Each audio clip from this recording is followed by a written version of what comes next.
제목부터 좀 충격이네요. 아파트 위층 전셋값 78억, 아래층이 12억, 임대차법이 이렇습니다 하는 뉴스입니다.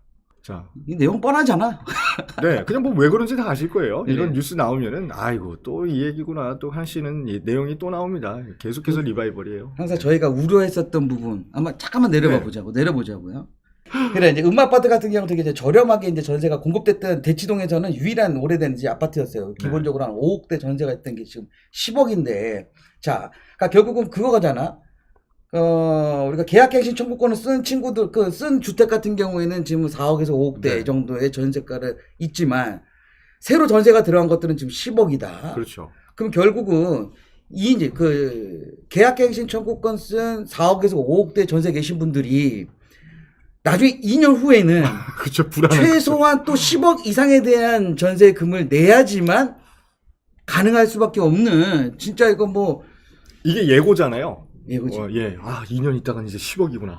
하루하루 자는 게 하루하루가 네. 되게 힘드실 거예요. 왜냐면 하루하루 자는 게 내가 봤을 때 몇십만 원씩 되는 돈을 주고 사는 거랑 똑같은 거야. 몇십만 원이 아니죠. 아, 그런가? 네, 몇십만 원이 아닙니다. 왜냐면 나중에 5억이 5억을 올라간다고 넣어야 치면 계산 한번 해보자. 365일을 두 배를 하면 700, 그냥 750일이라고 하고. 여기 계산기 없냐? 네, 여기 700, 여기 있다.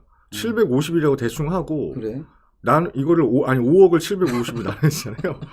5억을 어. 나누기 750으로 나누면 하루에 66만 원어치 지금 일세를 살고 있는 거예요. 어마무시하네요. 그러니까 하루하루 자는 게 돈이야, 돈. 그렇죠. 그죠? 거기만 그런 게 아니라 보면은 이제 반포자이, 그죠? 네. 반포자이 같은 경우. 덜 올랐네요, 그래도 좀. 그러니까 6억밖에 안 올랐네, 다행히. 그죠? 네. 야, 옥수동 레버젠 옥수 리버젠, 네. 옥수 리버젠 유명한 아파트잖아요, 네, 그죠? 강변 아파트잖아요. 네. 여기가 이제 2억 정도 올라갔는데 네. 문제입니다. 네. 이거 아마 올해도 아마 주택 공급량이 더 줄어들 거고, 네. 그다음에 또 중요한 건 뭐냐면 올해 강남에 이주해야 된 아파트들이, 그러니까 이주 수요자들이요, 아마 내가 알기로도 거의 한 6, 7천 세대 정도가 거의 만 세대 가까이. 그러니까 만 세대 네, 가까운 예상되는데. 애들이 이주를 해야 됩니다. 어디가 제일 크냐면 서초동, 음. 반포, 방배. 그다음에 방배 일대에 있는 지금 현재 재건축 수요들 있잖아요. 재건축 이주를 해야 되는데 그분들이 만약에 이주를 한다고 했었을 때는 집이 없어요. 없죠. 네.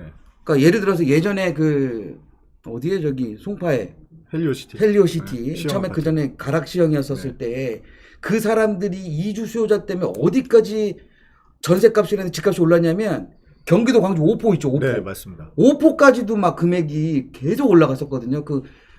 가락시형에 있는 수요자들이 이제 이전을 하면서. 그러니까 그 세대가 엄청 컸잖아요. 네. 그 세대가 한꺼번에 전세를 찾으려고 쏟아져 나오니까 아, 전세가 감당이 안 되는 거죠. 빈집이 있어야 뭐 전세를 주지 않습니까? 내가 봤을 때는 이제 앞으로 일단 방배동 일대 이제 2주, 지금 5구역, 그죠? 네. 그다음 14구역. 13구역, 14구역 막 이런 데 이제 들어가게 되면 아마 방배동 이수역 근처에 아파트가 됐던 네. 다세대가 됐던 간에 아마 전세값은 쭉 올라갈 것 같고 그러니까 가깝게는 거기고 멀게는 동작구에 사당동에 그렇죠. 그지? 사당도 이미 이제 오른 거고요.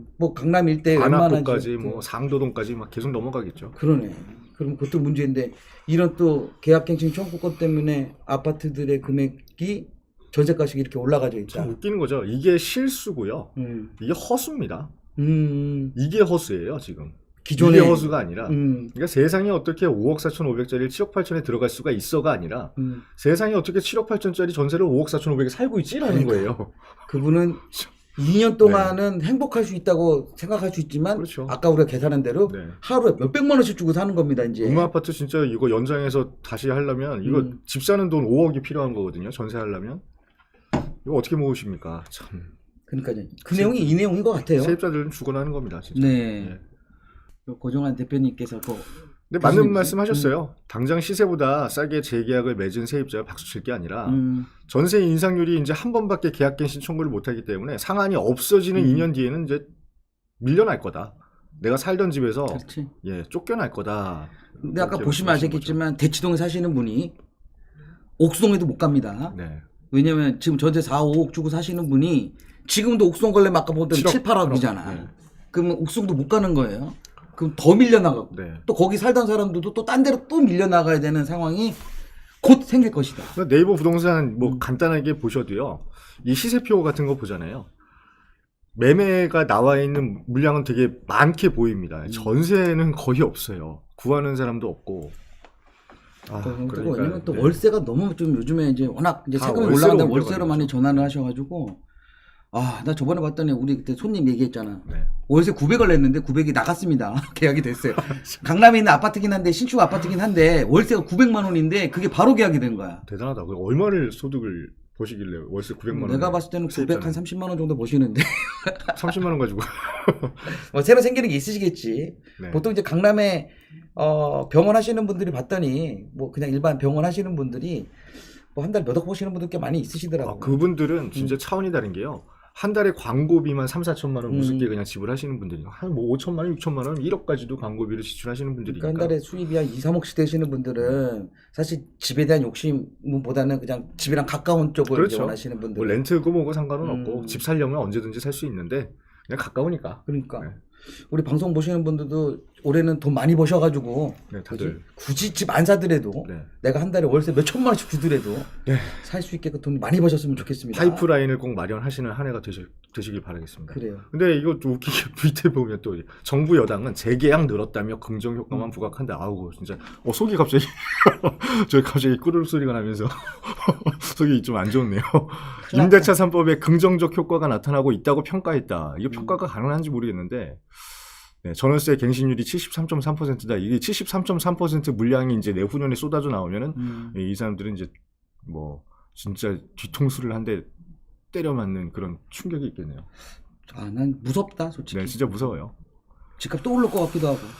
참 이것도 이제 하다 지역 집값의 양극화도 떠났고 뭐 소득 수준의 양극화도 떠나서 전세 재계약과 신규 가격 사이 양극화가 나타난다. 재계약된 매물도 만기가 되면 결국에 당연한 얘기죠. 비싼 가격으로 수령할 거 이게 뭐 전문가들이 할 만한 얘기는 아니잖아요. 사실은 당연한 얘기인데 뭘. 네. 다만 이제는 전세값이 웬만한 아파트 현재 오늘의 아파트 매매값보다 네. 전세값이 더 올라갈 수 있는 상황이 생깁니다. 2년 또 짧으면 2년에서 3년 4년 후까지도 네. 그런 거기 때문에 다들 좀 준비를 좀 하셔야 되겠다. 네, 우선 답답한 뉴스 봤고요. 그래요.